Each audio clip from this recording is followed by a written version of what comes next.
Magandang araw mga kagimat. Dito naman ako ngayon sa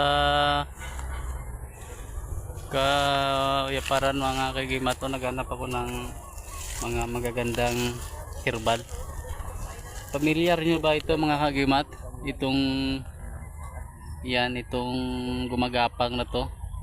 Ito po ang tinatawag na balunbain. Balunbain po ito mga kagimat. Ito po yung bunga mga kagimat oh.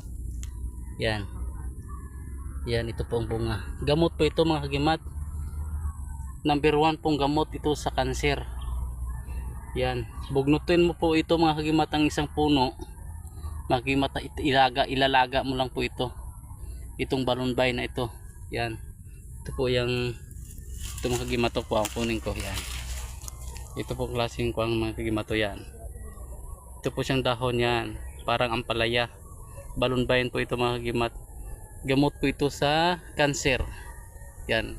Lahat ng klaseng cancer. Ito po nilalaga lang po ito mga kagimat. Ilaga mo ito at ng 3 baso o 4. Mga tansyahin mo kung magdalawang baso. Yan. Saka mo yan iinumin. Yan mga kagimat. Makikita mo po ito mga kagimat. Itong halamang gamot nito sa mga palayan. Sa tabing palayan. Kung ano na po mga kagimat, yung wala na pong mga tubig ang palayan, tumutubo po ito siya. Yan itong balunbain. Balunbain po ito mga kagimat. At ito po ang i-share ko po sa inyo ngayong araw na to.